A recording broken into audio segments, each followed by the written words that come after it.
N'hésitez pas à liker la vidéo si elle vous plaît et si vous êtes nouveau sur la chaîne, n'oubliez pas de vous abonner et d'activer la notification pour ne rater aucune de nos prochaines vidéos.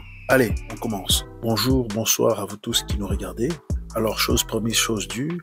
Voici la deuxième vidéo sur 3 avec Walid Shoebat, un enseignant de la parole de Dieu qui, comme il le dit lui-même, apporte quelques ajustements aux interprétations bibliques que nous avons sur la statue de Daniel 2, la prostituée et la bête d'Apocalypse, et bien d'autres. Mais ne vendons pas la peau de l'ours avant de l'avoir attrapé. Alors si vous avez déjà lu la Bible et eu envie de passer certains passages parce que vous ne comprenez pas ceci ou cela dans le texte, ceci est pour vous.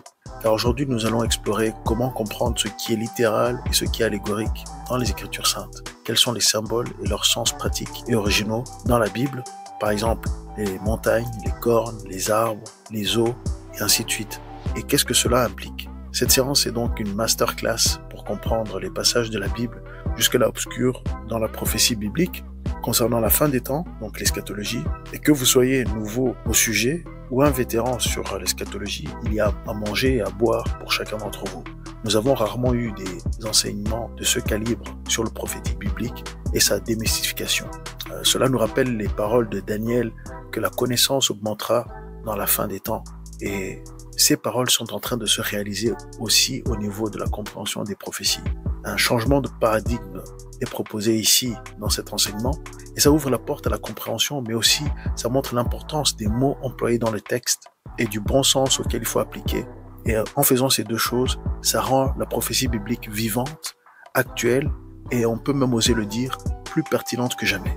Alors Walid Shoebat ajoute à cela son expérience islamique et surtout ce qu'en dit la Bible sur cette religion de l'islam donc, qui n'est pas seulement une religion, qui influence 1,8 milliard de fidèles. Donc, est-ce que cette religion est mentionnée dans la Bible?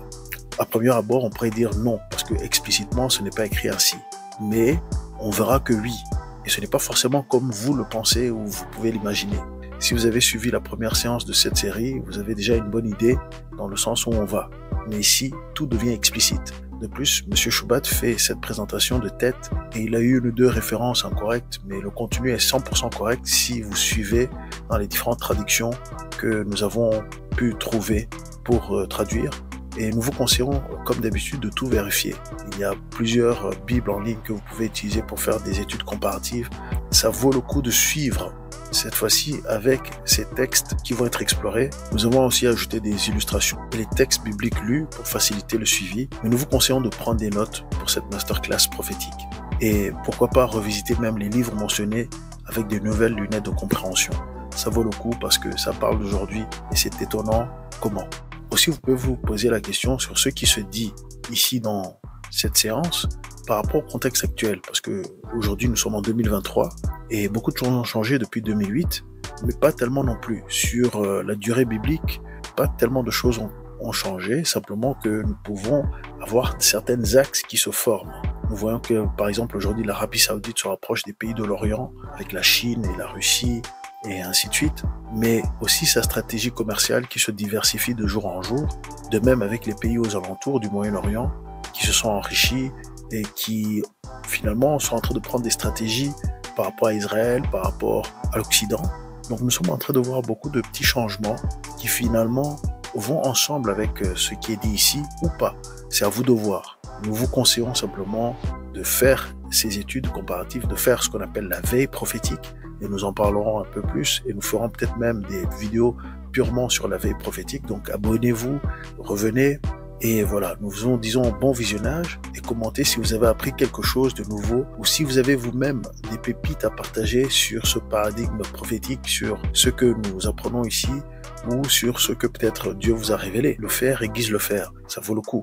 Bon visionnage, abonnez-vous, partagez à tous ceux qui pourraient s'intéresser au sujet, partagez sur vos pages de réseaux sociaux. Vous savez, ça peut affecter la vie de quelqu'un positivement. Et même ceux qui ne connaissent pas Christ, ça peut les intéresser de voir que la Bible parle des sujets d'actualité, mais ce que ça a été écrit il y a parfois 2500 ans, parfois il y a 3000 ans. Donc voilà, c'est très intéressant. Bon visionnage. Vous pouvez désormais soutenir la chaîne via PayPal ou en nous achetant un café. Les détails sont dans la description. Voici les règles pour ce soir. Walid Shoebat, tu as 1 heure. Après 1 heure, nous avons une pause de 10 minutes pour aller aux toilettes et rattraper nos pensées. Et ensuite, tu reviens pour 1 heure de plus. Ok? Oui? Et ensuite, après ça, si tu es partant, questions et réponses, vous êtes un homme brave. Est-ce que cela vous va? S'il vous plaît, accueillez chaleureusement encore Walid Chobat.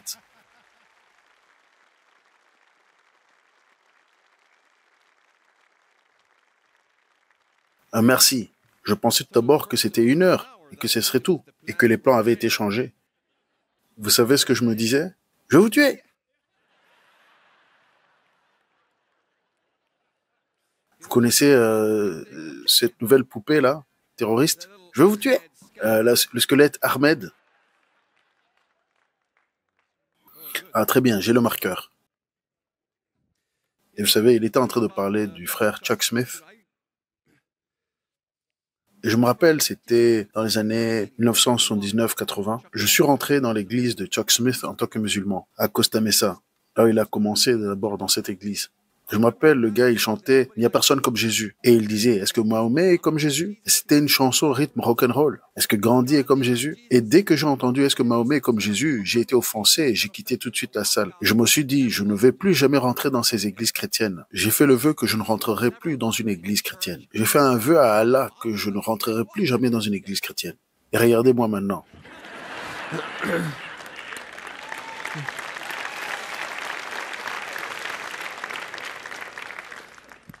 Allah n'a pas tenu sa promesse de me protéger des églises. Donc je blâme Allah. Et je veux aussi remercier le frère Chuck Missler. J'étais dans une conférence avec lui, Chuck Missler, et j'étais inquiet, pour être honnête, pour aller parler à cette conférence parce que, et voilà, c'était une conférence où pour la deuxième fois, j'avais été permis de parler de la prophétie biblique. Et je me disais, mais comment il va recevoir ce que je vais dire? Peut-être que Chuck Missler ne va pas accepter, accueillir la manière que je proposais qu'on ajuste certaines de nos théories sur la prophétie, sur la fin des temps. Il va peut-être me fermer la porte au nez et me faire sortir. Et peut-être pointer vers moi en disant, voici ce mec étrange qui a des interprétations étranges. Et vous savez, vous vous inquiétez, vous suez le sang. Et ensuite, j'ai été à la conférence et il était si ouvert. Il dit, ne vous inquiétez pas, Walid, c'est pas un problème. Vous avez tort, mais on vous accepte.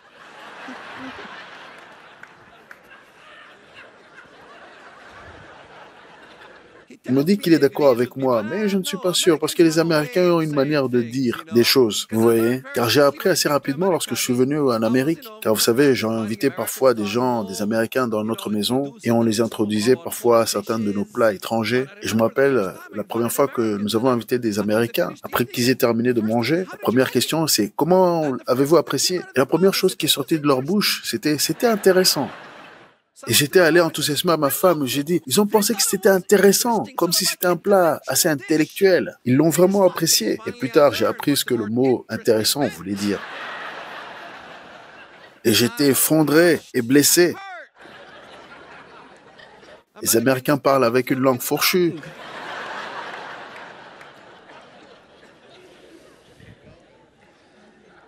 Mais lorsque j'ai appris la Bible, j'ai aussi commencé à comprendre que les Américains, en réalité, regardent la terminologie dans les Écritures et ils ne les comprennent pas.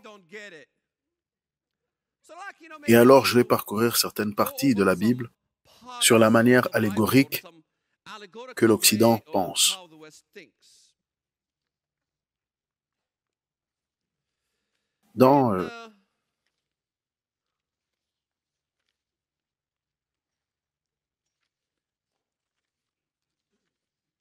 Alors, où sont mes notes? Où est-ce qu'elles sont passées?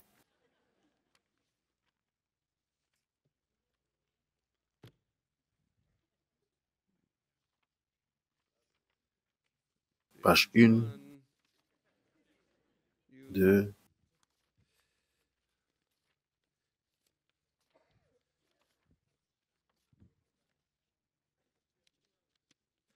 J'ai 2 heures, voici pourquoi je fais ceci.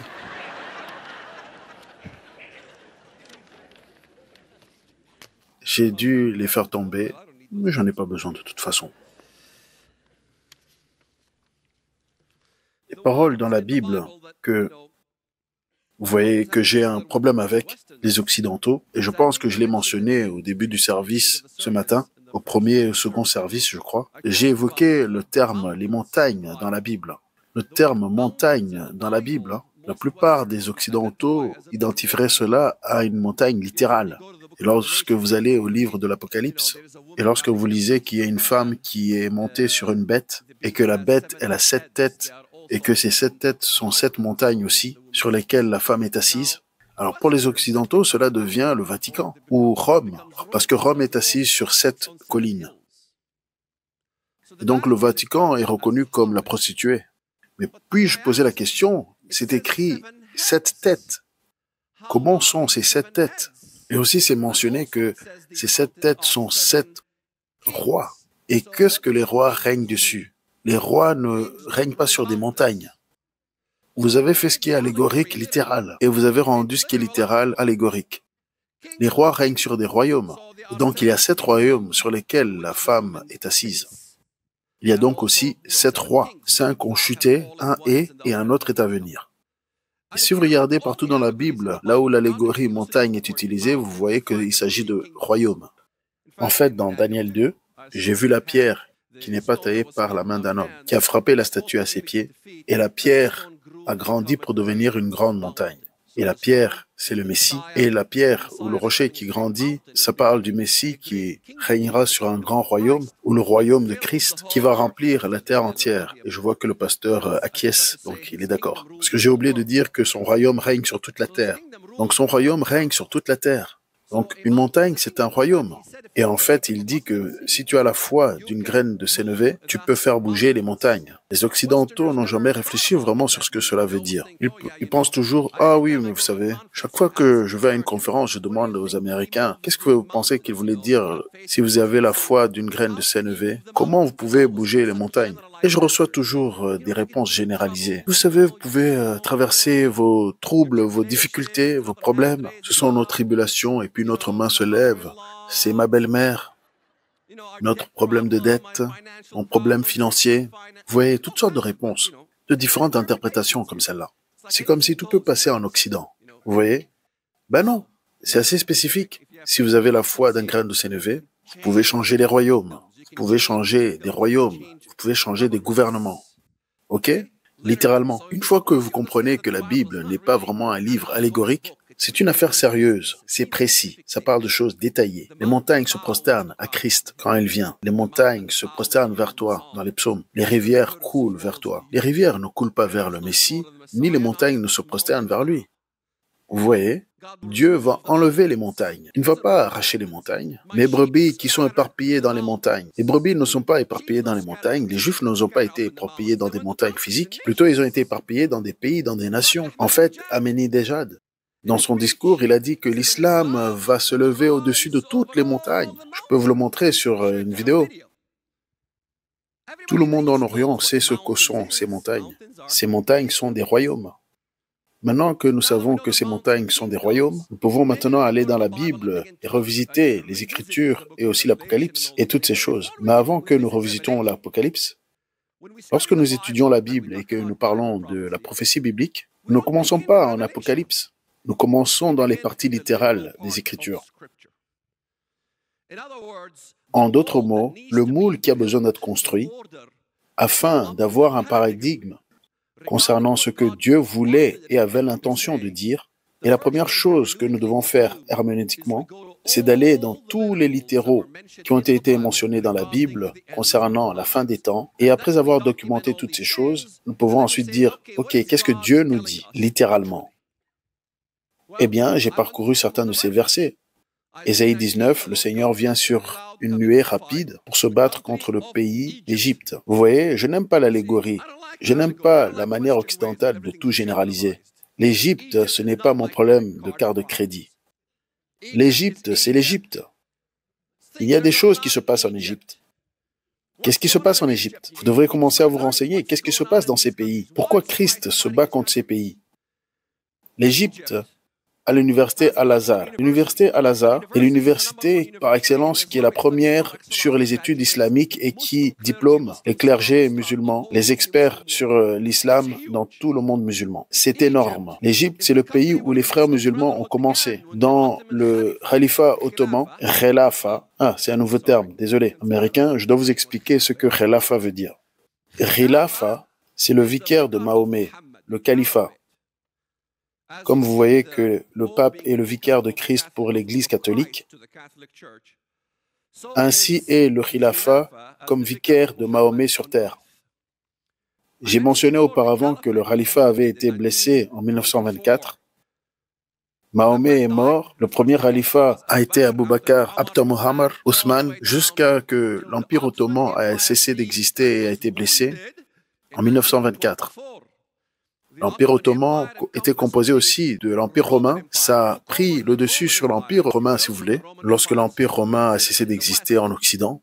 Lorsque les hordes barbares l'ont basiquement démantelé, ça a continué pendant plusieurs centaines d'années en Orient. Certaines parties de l'Empire romain ont continué en tant que l'Empire byzantin.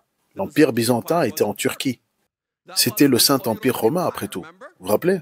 Et qui a repris le Saint-Empire romain? C'était les musulmans, Mahomet le second.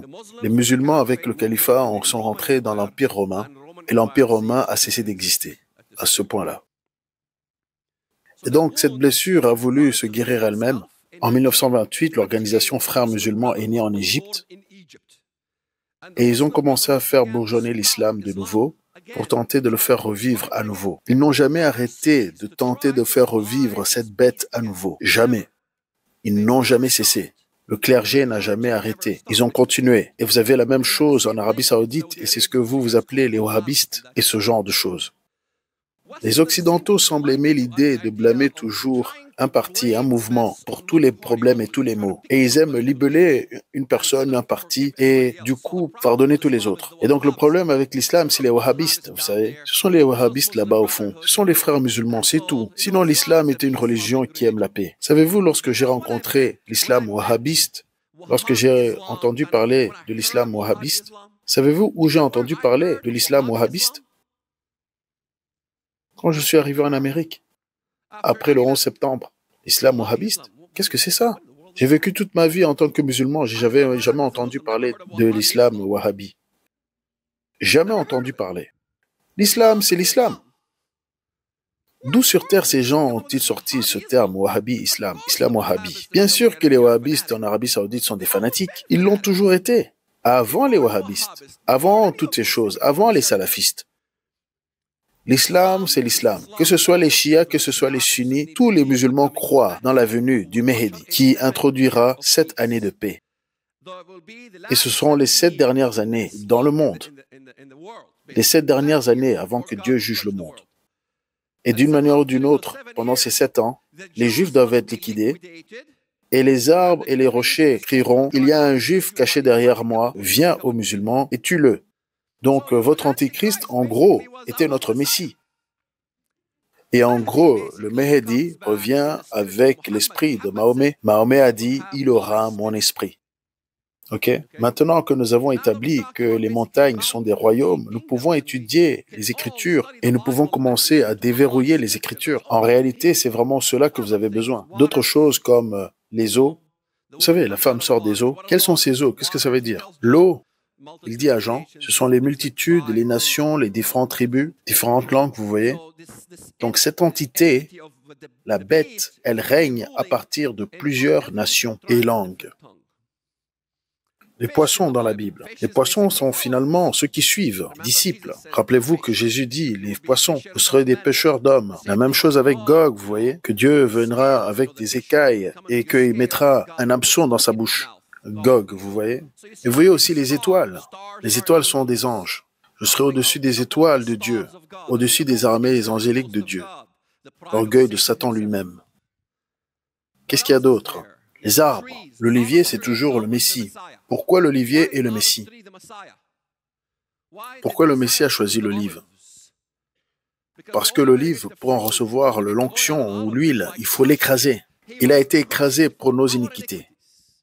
Donc tout le symbolisme dans la Bible, a un sens très spécifique et il y a des raisons à ces sens. Et c'est pour cela que j'aime la manière hébraïque, la manière orientale de penser. C'est très net. Il y a un point pour toute chose. Il y a une raison pour chaque chose. Le cèdre représente le diable ou Satan. Lucifer est représenté comme le cèdre. En gros, le cèdre du Liban. Certains surnoms de l'Antichrist dans la Bible devraient nous révéler des détails importants sur l'Antichrist. Parce que si vous regardez au surnom de l'Antichrist dans la Bible, il est appelé de plusieurs manières. Il est appelé le prince de Tyr. Alors, où se trouve Tyr? Au Liban. Excusez-moi, mais si l'Antichrist est italien, pourquoi Dieu l'appelle le prince du Liban? Pourquoi ne l'appelle-t-il pas Al Pacino? Pourquoi il l'appelle le prince de Tyr? Pourquoi ces choses manquent-elles dans l'interprétation occidentale? Je n'ai jamais entendu quelqu'un expliquer pourquoi il s'appelle le prince de Tyr. Eh bien, c'est juste une coïncidence, Walid. Bon, d'accord. Pourquoi est-il appelé le roi de Babylone? Babylone est un endroit spécifique qui est aujourd'hui l'Irak et l'Arabie. Pourquoi? Pourquoi est-il appelé l'Assyrien? La Syrie est composée de la Turquie et l'Irak, un territoire spécifique. Pourquoi est-il appelé l'Assyrien? Pourquoi est-il appelé le pharaon d'Égypte? Oh, ça c'est juste un surnom. Alors pourquoi Christ se bat contre l'Égypte alors? Il se bat contre le pharaon d'Égypte, parce que l'Antéchrist règne sur ces territoires. Et lorsqu'on va dans les spécificités dans Daniel, là ça devient plus clair. Ça dit Égypte. Couche, Fout et Égypte le suivront en soumission. Couche, c'est Soudan. Couche, c'est le territoire au sud de l'Égypte. Et en fait, je reçois cette argumentation tout le temps. Ils disent, Walid, tu as mis au défi à l'Amérique pour trouver une terre que Dieu détruit dans la fin des temps, qui n'est pas musulmane. L'Éthiopie. Il le ramène tout le temps. L'Éthiopie, pays chrétien. Et voilà. Je dis bien sûr, allons dans l'hébreu. L'hébreu dit couche. Allons dans le dictionnaire Hangar biblique, ou n'importe quel dictionnaire biblique que vous citez. Couche, le territoire au sud de l'Égypte.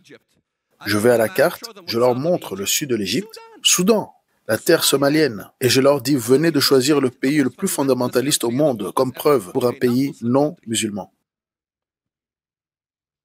Éthiopie est traduit correctement, ce n'est pas un problème de traduction. Le problème, c'est l'utilisation des termes. L'Éthiopie antique, du temps d'Ézéchiel, était le territoire de la Nubie, le Soudan et ce genre de choses. Et l'Éthiopie moderne était l'Abyssie antique. Pays différents, endroits différents. C'est tout ce que c'est juste un petit ajustement. Et donc vous allez à la Bible et vous avez toutes ces preuves littérales. Ésaïe chapitre 10, verset 31. Pourquoi est-il appelé le prince de Tyr? Eh bien Dieu lui-même, Christ lui-même, détruit le Liban. Ésaïe 10, verset 31. Ésaïe 10, verset 34. Et le Liban tombera par un puissant. Le patron lui-même. Alors pourquoi se bat-il contre le Liban? Il n'y a que deux choix. Soit votre théorie est fausse, ou il faut ajuster quelque chose ici. Alors ne me prenez pas en mal. Je ne suis pas ici pour amener une révolution dans la prophétie. Je ne suis pas ici pour enquiquiner le frère Al-Lindy ou Tim LaHaye ou quelques-uns de ses frères. Vous savez quoi? J'aime ces gars et je vais vous dire pourquoi. S'il y a une chose sur laquelle les grands chercheurs bibliques américains ont eu raison, était le sujet concernant Israël. Personne d'autre l'a compris. Les théologiens américains ont compris ça si bien que c'est eux seuls qui ont pu se focaliser et avoir des réponses correctes sur le sujet concernant Israël. Parce que si je vais dans l'interprétation orientale, au Moyen-Orient, Israël n'a pas d'importance. Israël est haï. Donc, personne n'a le puzzle complet. J'ai un morceau, il a un morceau, vous avez un morceau, et on assemble les morceaux ensemble. Au Moyen-Orient, on a un dicton, j'ai une bonne idée, et tu as une bonne idée. Et si on les met ensemble, on a deux bonnes idées. Où est le tort dans ça? Donc ne me prenez pas en tort. Je n'essaye pas de changer tout. C'est un ajustement, voilà tout. Parce que nous croyons tous que l'Antéchrist, il vient. Je ne viens pas avec de nouvelles théories ici. Je crois toujours dans la tribulation, les 7 ans et toutes ces choses. L'enlèvement, toutes ces grandes choses. Nous croyons les mêmes choses. C'est juste un ajustement parce que la connaissance vers la fin croîtra au fil du temps. Plus près nous nous rapprochons de la fin, et mieux l'image sera construite. Et nous aurons de meilleures raisons ou de meilleures connaissances pour mettre le puzzle ensemble correctement, tel que l'a dit Daniel. Il a dit, scellez la vision, car elle est pour le temps de la fin. Elle a été prévue pour le temps de la fin. Elle a été scellée. Alors, quelle partie de scellée ne comprenez-vous pas? Si c'est scellé, c'est scellé jusqu'au temps de la fin. Et vous voyez, ils ont essayé de débloquer, de déverrouiller toutes ces choses, tout ce temps. Alors, est-ce que je suis en train d'arriver ici avec quelque chose de nouveau en disant que l'islam est impliqué? Non. En fait, je peux vous citer plusieurs historiens qui, eux aussi, ont pensé que c'était l'islam. Je pense à quelqu'un comme le Seigneur... c'est quoi son nom? Celui qui a écrit, celui qui a compris les 70 semaines de Daniel, le Seigneur Robert Anderson. Sir Robert Anderson, il était dans la police anglaise, Scotland Yard. Il était chef de la police Scotland Yard. Lui, il a déverrouillé les 70 semaines de Daniel. Il était le premier dans l'histoire pour découvrir les 70 semaines de Daniel et de montrer exactement à quel moment Christ était supposé venir. Des choses époustouflantes. J'ai lu certains de ses écrits et il a dit, je ne suis pas si sûr que lorsque la Bible parle du réveil de la quatrième bête, que ça parle de Rome. Il dit c'est la vente et non l'Adriatique. Il dit c'est la vente, la partie orientale de l'Empire romain et non les parties occidentales. C'est l'Égypte, ce sont ces pays-là. Je ne pense pas que l'Angleterre joue un rôle, que l'Occident joue un rôle dans cette affaire. Devinez quoi, il avait raison. Est-ce qu'un homme peut avoir raison et le monde entier avoir tort? Et tout le monde me demande, est-ce que tu es le seul avec cette théorie? Et si je dis oui, ils vont dire, oublie, je mets ta théorie de côté. Est-ce qu'une personne peut avoir raison et le monde entier avoir tort? Et vous savez quoi? Pour Jules, c'est le cas. Si vous croyez en Noé, Noé avait raison et le monde entier est mort. Quel type de message pensez-vous que Dieu était en train d'envoyer? Dieu était en train d'envoyer un message. Vous n'avez pas fait assez attention à Noé. À la fin, c'est lui qui a eu le dernier mot. Il est le seul à avoir survécu, lui et sa famille. Donc, je fais attention. Maintenant, nous pouvons déverrouiller la Bible ensemble. Donc nous allons prendre des parties, des passages de la Bible et nous allons les lire ensemble. Avec cette manière de déverrouiller les parties allégoriques, nous pouvons débloquer tout. Et devinez quoi? Nous allons tous penser à l'unisson. Allons à Daniel. Daniel chapitre 2. Dans Daniel 2, ça parle de la statue, de l'image. Alors en Californie, je n'ai pas besoin de recommencer à zéro. Mais dans la ceinture biblique, j'ai besoin de recommencer. La tête d'or est ce qu'elle est, le torse d'argent, et ainsi de suite. Alors, est-ce que j'ai besoin de parcourir cela ici? Californiens, c'est bien. Je vous dis, ils sont les meilleurs.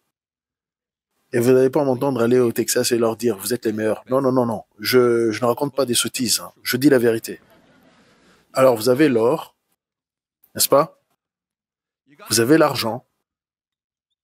Vous avez le bronze. Vous avez le fer.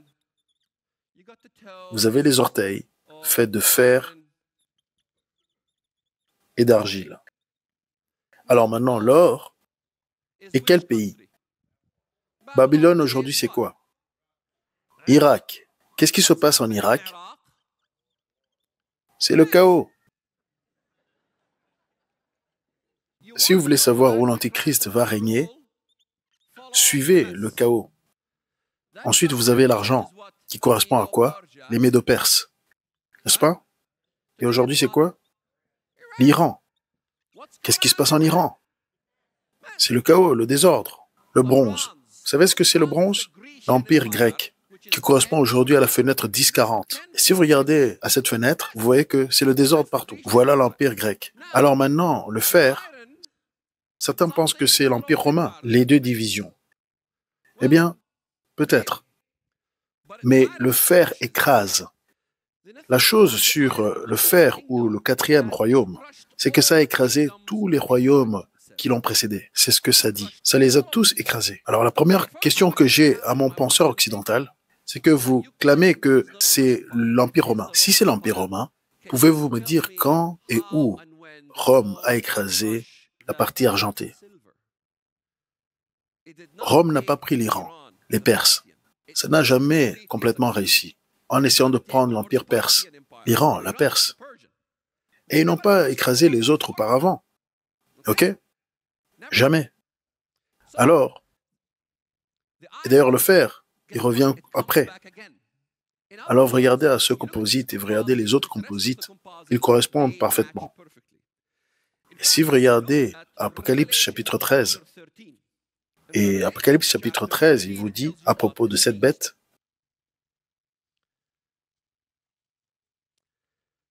verset 2, « Et la bête que je vis était semblable à un léopard, et ses pieds comme ceux d'un ours, et sa bouche comme la bouche d'un lion. »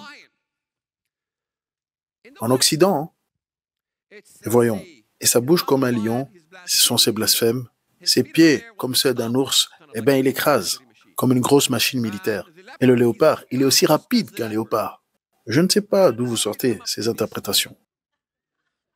La bouche d'un lion, sachez que le lion correspond à un symbole spécifique pour un empire spécifique. Et cet empire spécifique correspond à l'empire babylonien.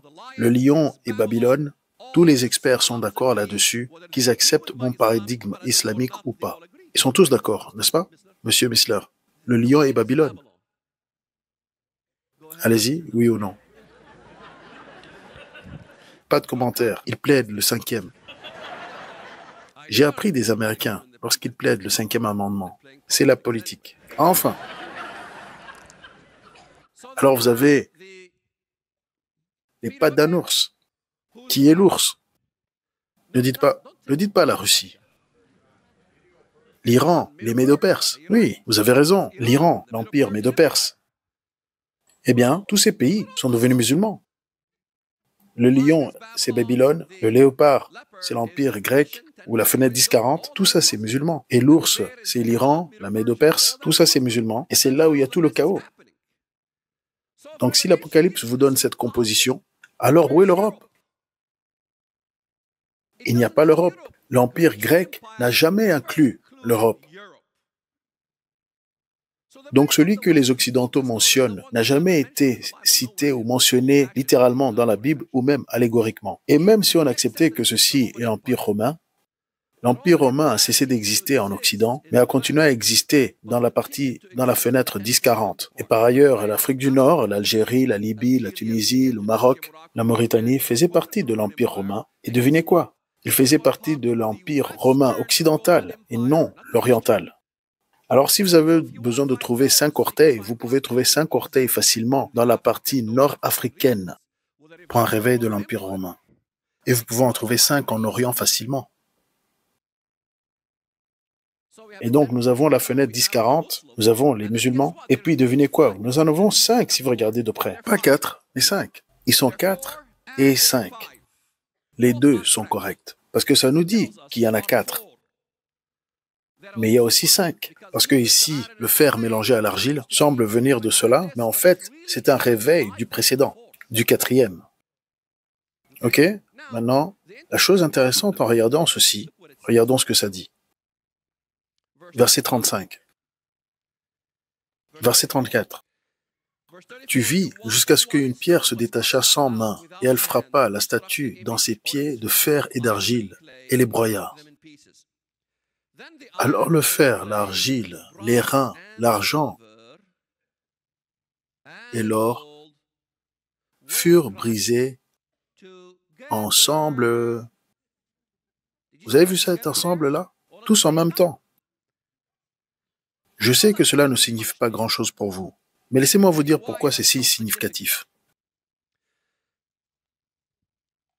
Parce que si ceci parle de l'histoire, parce que si cette statue concernant l'or parle de l'ancienne Babylone et l'argent correspond à l'ancienne Perse et le bronze à l'ancien empire grec, comment ils peuvent être détruits ensemble?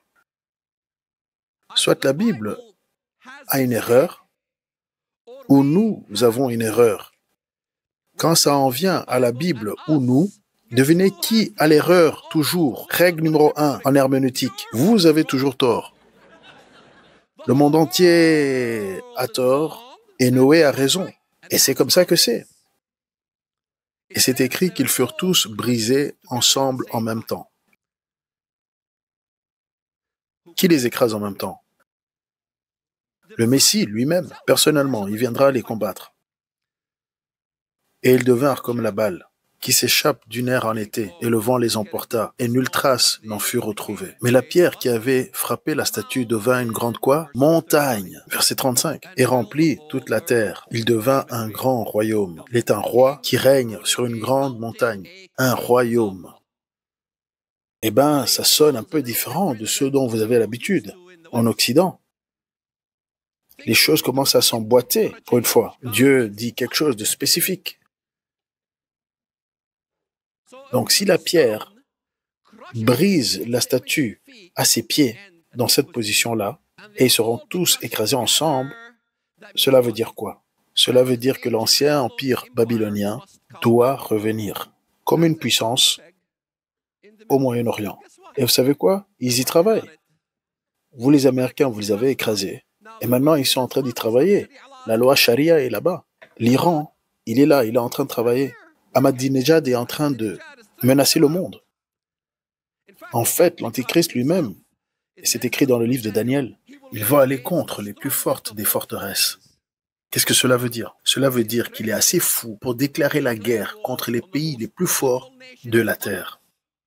C'est exactement ce que les musulmans font. Ils ont déclaré la guerre sur la Bretagne, déclaré la guerre sur l'Amérique. Donc comment ça va se passer pour que Christ écrase l'ancienne Babylone? Non, parce que ces royaumes reviennent à nouveau. Ça c'est musulman, ça c'est musulman, et ça c'est musulman. Et si votre interprétation c'est que ceci c'est l'Empire romain européen, alors ça veut dire que l'islam va prendre l'Europe aussi.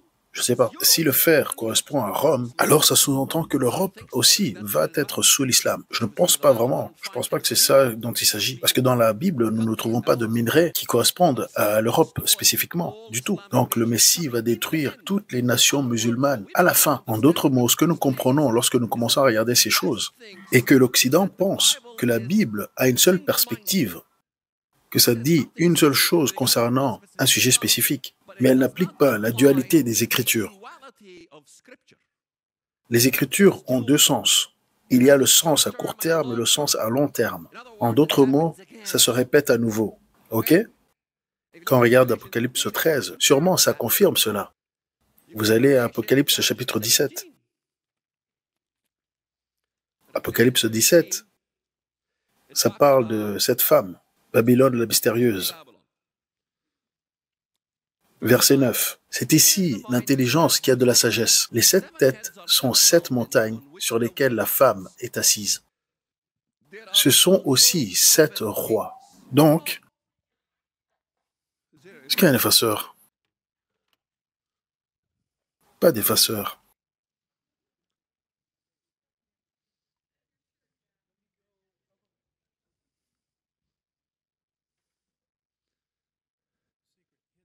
Ah, merci. Merci, frère. Alors, nous allons dessiner 7 montagnes. Une montagne, 2 montagnes, 3 montagnes, 4 montagnes, 5 montagnes, 6 montagnes, 7 montagnes. Vous aimez ma montagne?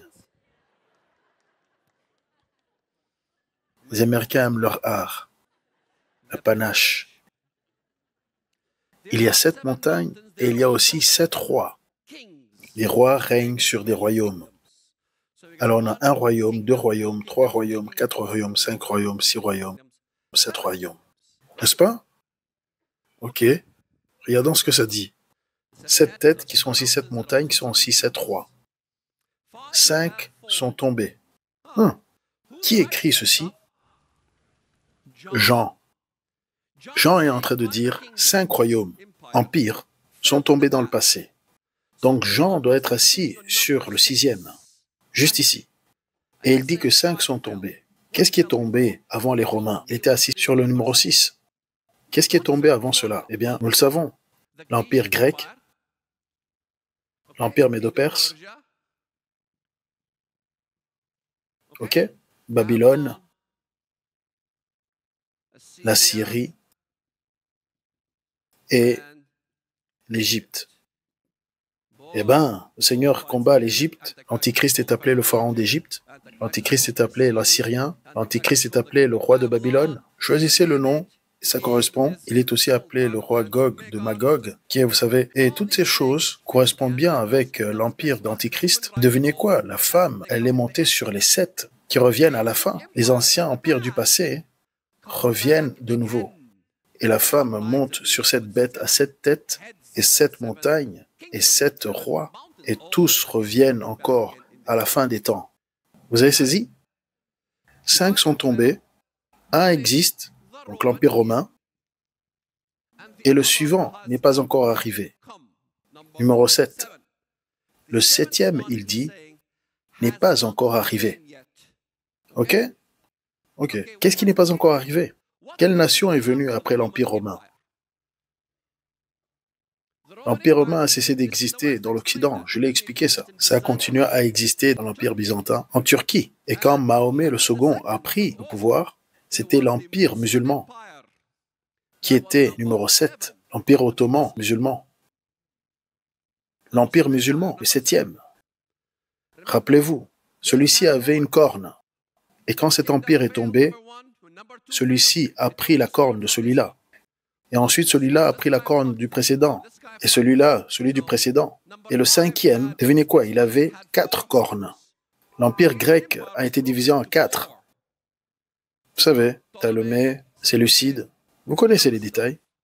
Ensuite est venu les Romains qui ont pris la corne des Grecs, une corne, ok? Et ensuite est venu l'empire islamique en Turquie, et ils ont pris le manteau des Romains, et l'empire romain a cessé d'exister. Lisez Gibbons et la chute de Rome. Il y a des tonnes de matière à lire sur le sujet, si vous voulez, pour reconnaître que l'Empire romain est tombé. Parce que le paradigme occidental insiste que l'Empire romain n'est jamais tombé. Pourquoi? Parce que ça ne passerait pas dans leur théorie. L'Empire romain a dû continuer et doit continuer à exister. Bon, donc vous avez 7 cornes ici. Comptons-les tous. 1, 2, 3, 4, 5, 6, 7, 8, 9, 10. 10 cornes. C'est la séquence, ça vous donne la séquence des royaumes. Et il dit, faites attention au numéro 7. C'est celui que vous avez besoin de surveiller. Pourquoi? Regardons le texte. Verset 11. Et la bête qui était et qui n'est plus, qui n'est pas encore venue, donc c'est un empire précédent, soit le grec ou l'assyrien, mais il ne s'est pas encore réveillé de nouveau. Il va se lever en tant que 7e. Et lui-même est quoi? Au verset 11. Le 8e, et il est lui-même parti des 7. Vous suivez? Il est le 8e, et il revient pareil au précédent. Encore. En d'autres termes, c'est le réveil d'un empire musulman fracturé, différent, fracturé, pas entier. Ok? Vous n'êtes pas convaincu? Alors vous devrez m'expliquer comment Jésus brise la statue entière. Et si vous n'êtes pas convaincu, vous devrez m'expliquer comment dans Apocalypse 13, le corps est le corps d'un léopard, le gréco, l'empire gréco-romain. Et même la bête, elle a des ongles de bronze, des dents de fer et des ongles, des griffes de bronze. Il n'y a pas seulement les orteils, il y a aussi les mains. Vous saviez cela? Ça a des ongles de bronze. Et le bronze a toujours correspondu avec l'empire grec. En fait, si vous ne me croyez pas, il y a un chapitre dans la Bible qui est rarement adressé. Et j'aime ceux-là qui sont rares, comme une pièce rare. Dans Zacharie, chapitre 9, verset 13, tel qu'il est écrit. Et vraiment, il faut regarder à l'entièreté. Zacharie, chapitre 8. Je retourne à Sion, et je veux habiter au milieu de Jérusalem. Est-ce que ça a besoin d'un interprète? Mon travail est si simple. Je dois juste le lire pour vous, c'est tout. Verset 7. Ainsi parle l'Éternel des armées. Voici, je délivre mon peuple du pays de l'Orient et du pays du soleil couchant. Je les ramènerai et ils habiteront au milieu de Jérusalem. Chapitre 9 de Zacharie. Vous voyez, il parle de Damas. Et au verset 5, il parle de Chaza. ou Gaza. Gaza aussi, et un violent tremblement la saisira. Les Philistins. Verset 9. Sois transportée d'allégresse, fille de Sion. Pousse des cris de joie, fille de Jérusalem. Voici ton roi, vient à toi, il est juste et ayant le salut. Et ensuite, ça va dans la fin des temps, et ça parle au verset 13.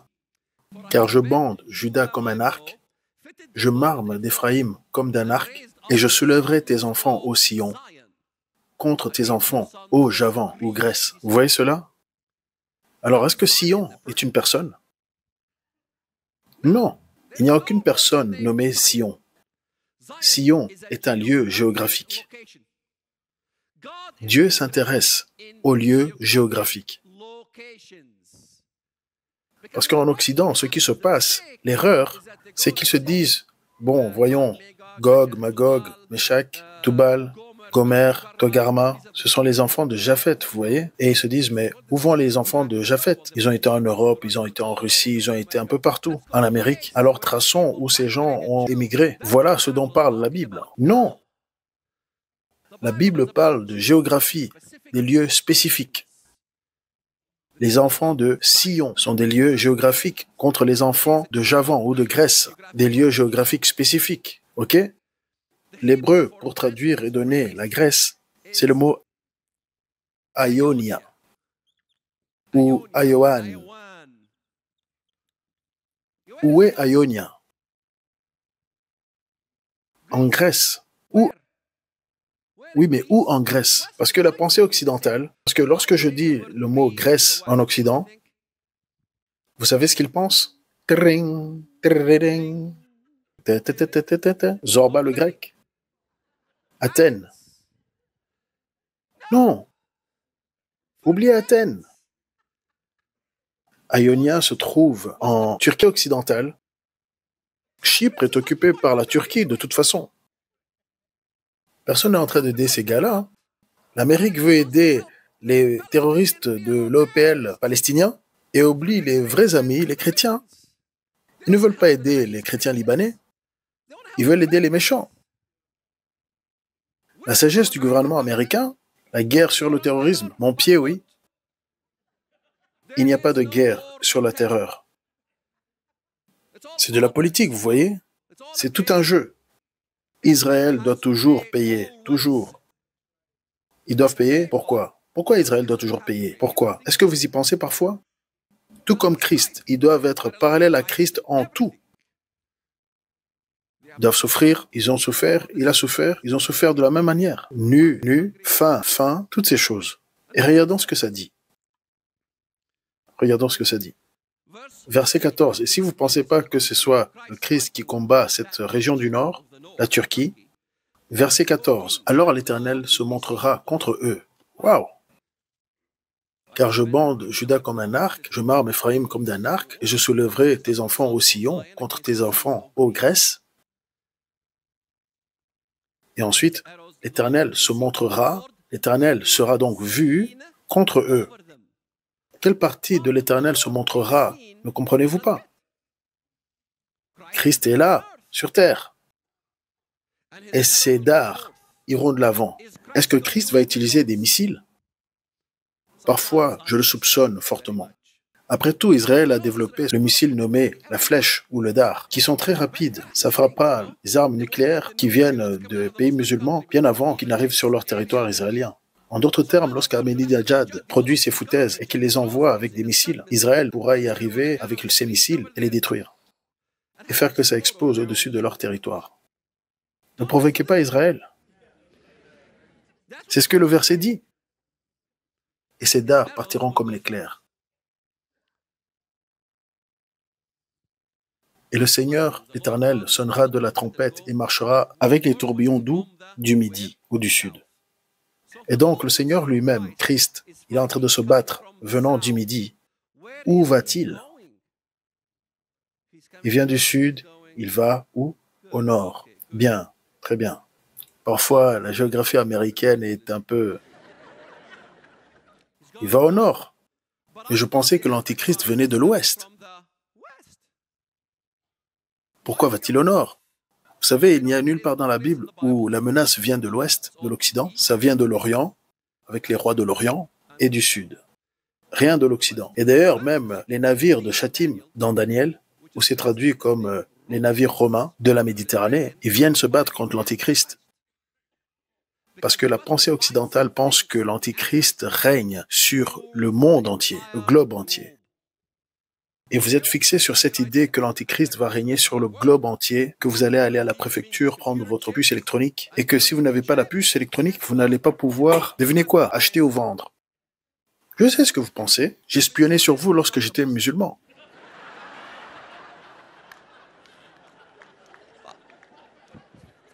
Je suis sérieux. C'est pour ça que je suis parti dans l'église de Chuck Smith. Le problème en Amérique, c'est que lorsque vous les espionnez, ils finissent par vous infecter.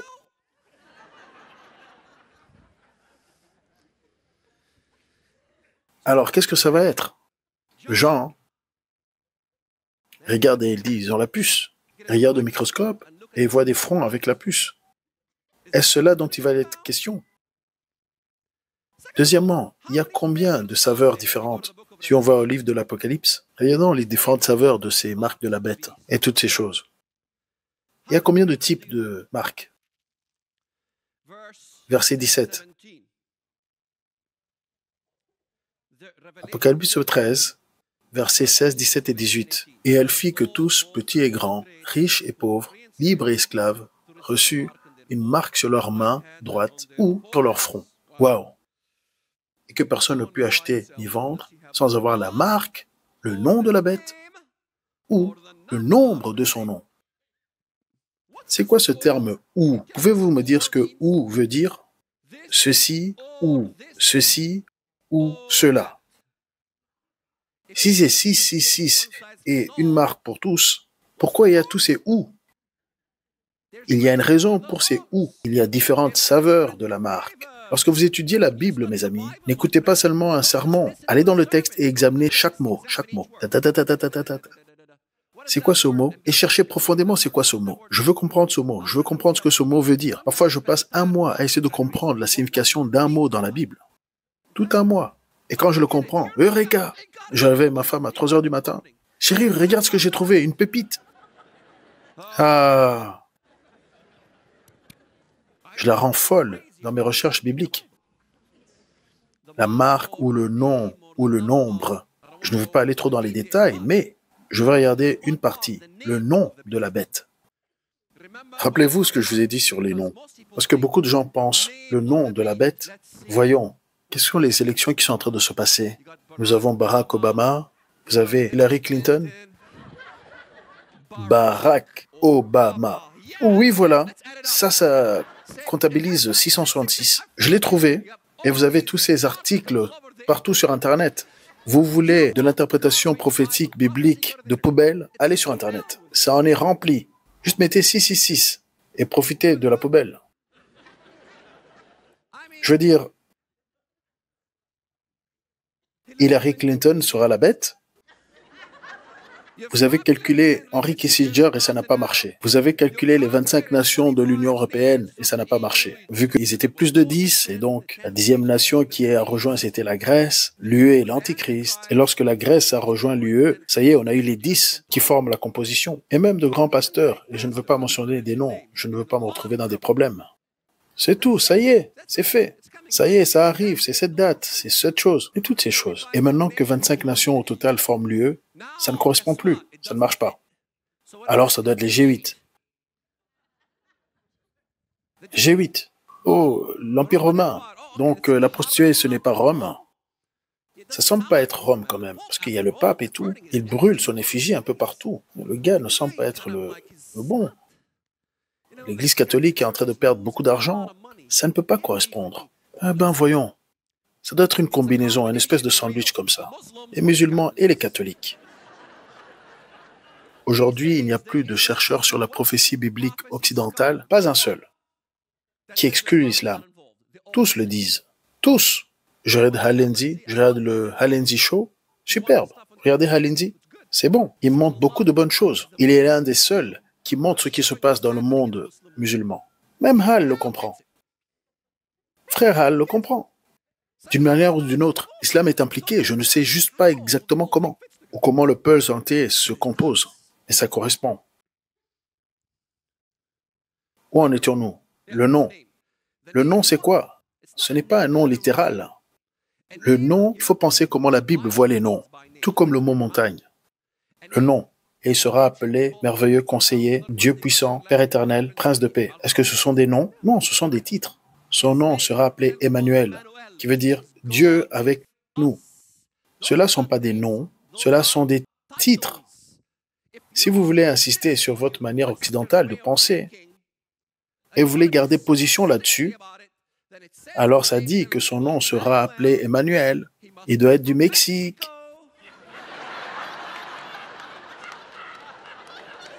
Et si vous voulez insister sur votre manière de penser, alors Jésus n'est pas le Messie.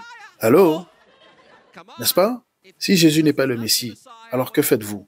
Alors il y a une erreur. C'est une faute. Emmanuel, c'est un titre, c'est une déclaration de foi. C'est de ça dont il s'agit. C'est un credo, le credo de Christ. C'est sur cela dont nous nous battons. C'est sur ça que nous mourrons. Dans les premiers services, j'ai fait un appel pour que tout le monde accepte l'islam. J'ai dit, est-ce qu'il y a quelqu'un ici qui veut accepter l'islam? Il n'y a pas d'autre Dieu que Allah et Mahomet et son messager. Et vous aurez la paix instantanée avec le monde musulman. Vous voulez la paix? Vous pouvez l'avoir tout de suite. J'ai offert ça à l'église. Quelle église étrange! Le pasteur Jacobs a dû les laver le cerveau tellement profondément qu'ils sont devenus anti-islam et si islamophobes qu'ils ne veulent pas la paix avec l'islam. Pas un seul a levé la main. Je peux vous le prouver même maintenant. Qui que ce soit veut devenir musulman peut dire que Allah est le seul Dieu et que Mahomet est son messager et lever la main. Vous voyez? Personne. Alors voici la question que j'ai. Lorsque les affaires deviennent sérieuses et qu'ils prennent l'un d'entre vous et qu'on coupe sa tête devant vous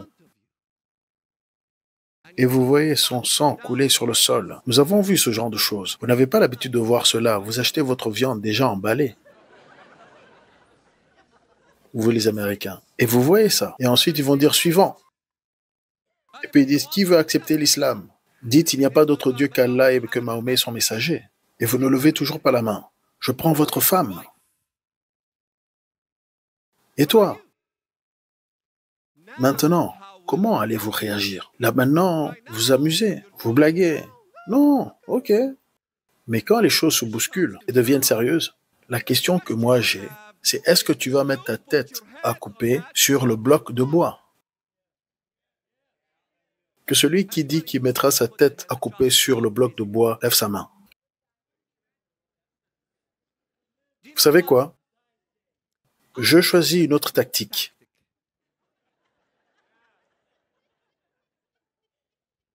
Je vais me battre.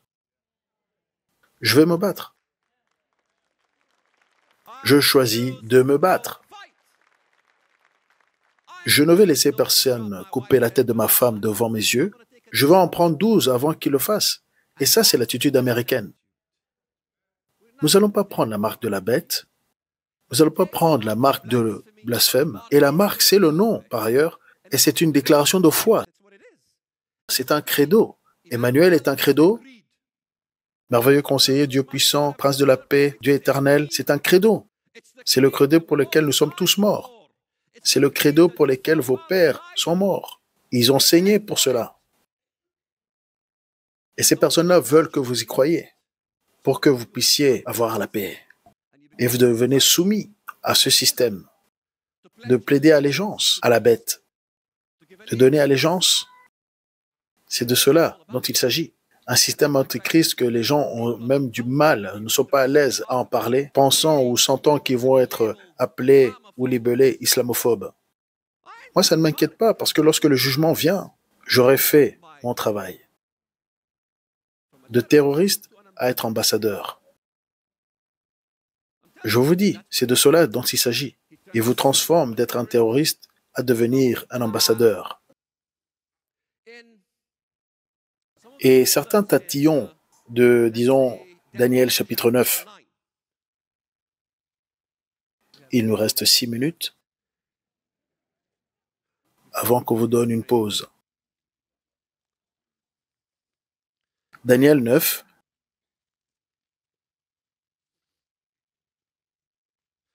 parce que Daniel 9, rappelez-vous que dans Daniel, ça parle dans chapitre 8, la petite corne, chapitre 11, et tous les experts sont d'accord que la petite corne vient de la partie gréco de l'Empire romain. Et la partie gréco de l'Empire romain est musulmane, par ailleurs. Rappelez-vous que la petite corne sort d'une des cornes de l'Empire grec, d'une des 4 cornes qui se sont brisées à partir de l'Empire grec. Vous vous rappelez que l'Empire grec a été divisé en 4, sans inclure l'Europe occidentale. Donc la petite corne est issue des 4 cornes de l'Empire grec. Et devinez quoi? Il ne vient pas de l'Europe. Le paradigme occidental dit, oui, il vient de l'Est, et ça, ils ne renient pas. Mais ils disent que d'une manière ou d'une autre, il émigre en Europe et devient la tête de l'UE. Il habite par là-bas, vous voyez. Et une des preuves qu'ils utilisent pour soutenir leur théorie est Daniel chapitre 9. Parce que Daniel chapitre 9, le prince, vient de l'Empire romain. Et personne ne peut nier cela, n'est-ce pas? Le prince vient de l'Empire romain. Je crois que c'est Daniel 9, 27.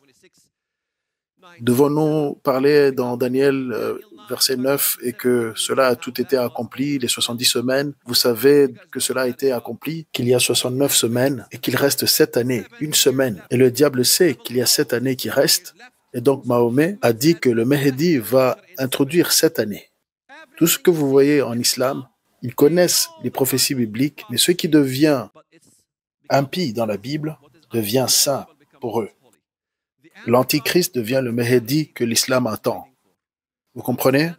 Tout est à l'envers. Les bons sont les méchants. Celui qui mégarde les femmes, celui qui n'honore pas le désir des femmes, ce que dit Daniel. Il n'honore pas le désir des femmes. Il ne s'occupe pas des désirs des femmes. Ça ne dit pas qu'il ne désire pas les femmes. Ce n'est pas un de ceux-là. Il n'honore pas le désir des femmes. Il se moque des droits des femmes. La pensée occidentale, donc, c'est de se dire, ok, il n'honore pas les désirs des femmes. Le désir de la femme, c'est de faire naître le Messie. Et donc, ils s'en foutent de la femme qui veut amener au monde le Messie ou quelque chose comme ça. Excusez-moi, mais est-ce qu'il y a une femme ici qui a le désir de faire naître le Messie? Quelqu'un? Y a-t-il une femme? Avez-vous récemment entendu parler d'une femme qui désire faire naître le Messie? Je n'ai jamais entendu parler d'une telle femme. Ça, c'était pour la première venue. Alors pourquoi maintenez-vous cela pour la fin? Il n'y a plus de femme qui a le désir de faire naître le Messie. Il n'honore pas le désir des femmes. Les racines de cela viennent du problème dans le jardin d'Éden, entre la femme et le diable. Je mettrai inimitié entre le diable et la femme. Désolé les gars, il a choisi la femme. Et elle fait naître le Messie. Et le diable veut détruire la femme. Il déteste la femme. De cette perspective, Satan a toujours détesté la femme. Quelle religion connaissez-vous aujourd'hui qui déshonore les femmes plus que toute autre religion au monde? Islam. Il change les temps et les lois. C'est ce qui est écrit. Qui veut changer toutes les lois du monde? La loi Sharia. Avez-vous fait une recherche Google sur la loi Sharia pour comprendre la loi islamique? Et beaucoup d'Occidentaux pensent que l'islam est une religion. Non, c'est la façade d'une religion. C'est un système gouvernemental. L'islam est un système gouvernemental qui doit être établi sur le monde entier. D'ailleurs, Daniel chapitre 11, c'est très clair, verset 37. Il n'aura égard ni au Dieu de ses pères, ni à la divinité qui fait les délices des femmes, et il n'aura égard à aucun Dieu, car il se glorifiera au-dessus de tous. Toutefois, il honorera le Dieu des forteresses, un Dieu de guerre. Qui honore un Dieu de guerre? La feuille de triche dit l'islam. À ce Dieu que ne connaissent pas ses pères. En d'autres termes, il n'honore pas le Dieu de ses ancêtres. Qu'est-ce qu'il fait? Il rendra des hommages avec de l'or et de l'argent, avec des pierres précieuses et des objets de prix. Waouh! Lorsque je lis ceci en tant que musulman, c'est phénoménal. Pourquoi? Parce que les musulmans sont requis d'honorer Allah. avec leur argent, leur or et toutes sortes de biens, une fois par an, pour propager et faire avancer le djihad, pour faire connaître Allah et l'honorer partout dans le monde. Avez-vous googlé le zakat? Z-A-K-A-T, zakat. Cherchez combien de pourcentage les musulmans donnent sur leur or et leur argent. Et moi, en lisant ça comme musulman, je suis stupéfait. Je me suis dit, quoi? Nos affaires sont dans la Bible. Mais ce n'est pas bon.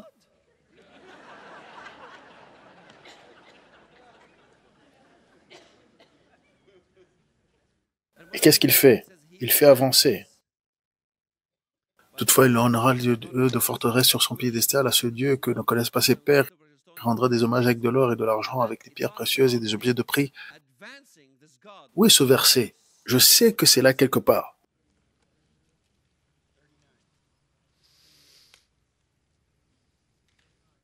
Je vais le trouver après la pause de 10 minutes et je vais vous le montrer. Verset 39, merci. Et voilà, c'était juste au verset suivant. Et c'est avec le Dieu étranger qu'il agira contre les lieux fortifiés. Il déclarera la guerre contre l'Amérique, la Grande-Bretagne et l'Europe. Avec un Dieu étranger qui l'honorera et fera quoi? Avancera sa gloire. À travers quoi? La guerre. À travers ses combats, ses guerres contre les lieux fortifiés, il avance la gloire de ce Dieu étranger. Un seul Dieu, pas un Dieu païen, mais un seul Dieu. Un Dieu de guerre. L'Antéchrist ne peut pas être un juif, mes amis. Les juifs n'honorent pas un Dieu de guerre. Et ne me dites pas parce que Israël doit faire confiance à l'Antéchrist et donc il doit être un juif pour qu'il puisse être mis en confiance. Désolé de vous désenchanter, mais ils ont fait des accords avec Arafat et il n'était pas un juif, il était un musulman et il croyait, il servait un Dieu de guerre. Juste devant vos yeux. Daniel 9. Oh oh.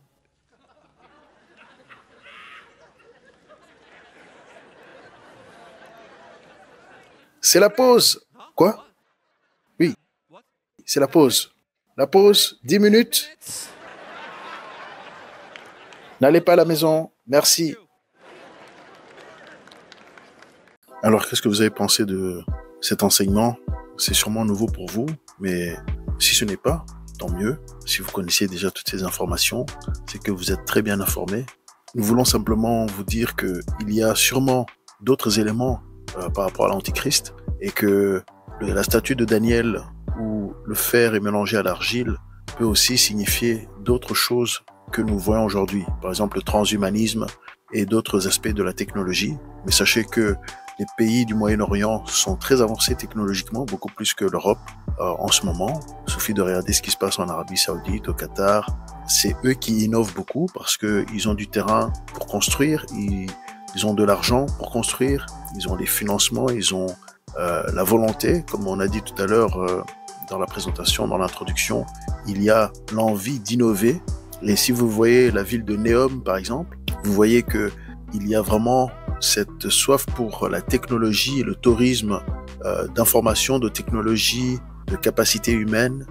En ce moment, beaucoup d'ingénieurs, beaucoup de gens vont vers l'Arabie Saoudite pour construire, pour contribuer à cette œuvre. Ça fait même penser presque à un nouveau Babel, sans aller trop loin dans la comparaison.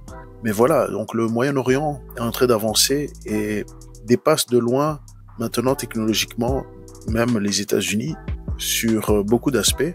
Là, on parle bien sûr au niveau technologique, nous ne parlons pas des droits de l'homme ou les droits, mais voilà, c'est deux choses à considérer. Est-ce que c'est compatible avec l'islam? Si vous suivez ce qui se passe, c'est tout à fait compatible. Et donc, c'est un aspect que Walid n'a pas mentionné, mais nous voulons le mentionner rapidement pour que vous puissiez considérer cela. Et en avançant, en faisant de la veille prophétique, vous pourrez voir si ce message est véridique ou pas. Alors, on vous dit à bientôt pour la 3e session. Vous pouvez nous soutenir en faisant des dons. Et bien sûr, n'oubliez pas de nous envoyer si vous avez reçu des messages similaires, si Dieu vous a montré des choses similaires, si vous avez des expériences qui vous confirment ce message. vous pouvez bien sûr le partager. C'est avec plaisir de le recevoir. Allez, à très bientôt. Au revoir. Vous pouvez désormais soutenir la chaîne via PayPal ou en nous achetant un café. Les détails sont dans la description.